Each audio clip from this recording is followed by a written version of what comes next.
Hi everyone, here is your music lesson for today.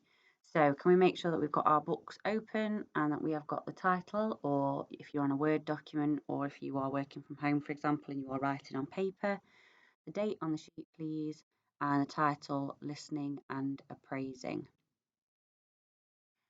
What we are going to do for our first task is watch and listen to this piece of music. It's called Kitchen by the percussion group Stomp. There's a YouTube link just up in the left corner there, but it does also work through the PowerPoint. You'll have to give it a go on YouTube if it doesn't quite work through the PowerPoint. As you are watching and listening to this piece, what I'd like you to do is write down the question, how important are each of the rhythms and how do the groups stay in time with each other? And then write your responses to them. If you'd like to pop me on pause now and complete that task, that would be great.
Okay, if you haven't already, take a few minutes now. You can pop me on pause again if you like to answer the questions below.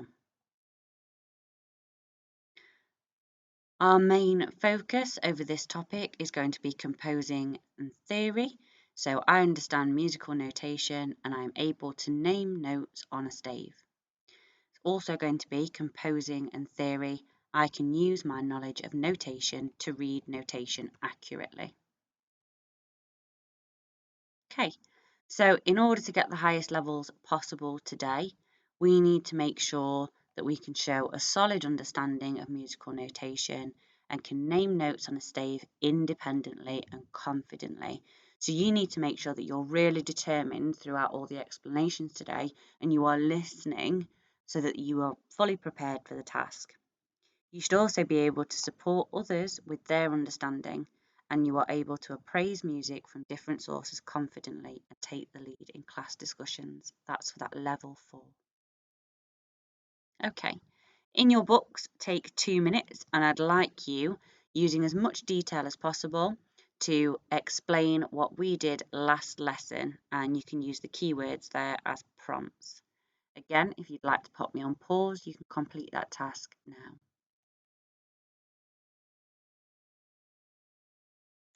Next up then, task 2. We're going to have about 10 minutes for this, so it's write that note. So let's evaluate your understanding of the notes on the stave by playing the Write That Note game. Remember, every good boy deserves football are the notes on the line, and face in the space is for the notes in the space. Now, during this task, if someone is taking a little bit more time, don't tell them the answer. Some people just need a little bit more time to work things out, okay?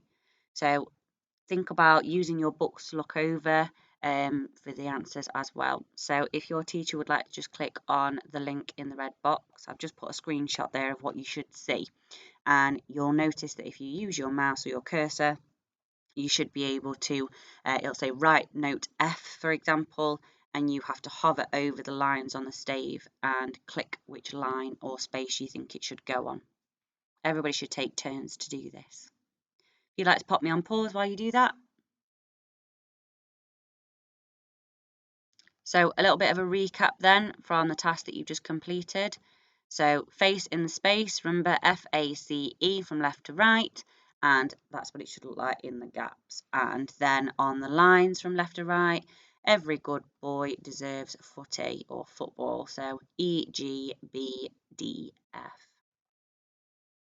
So the next thing we're going to look at is sharps and flats and those signs on the keyboard. Sometimes we see certain signs that appear in front of a note which can change the sound of it.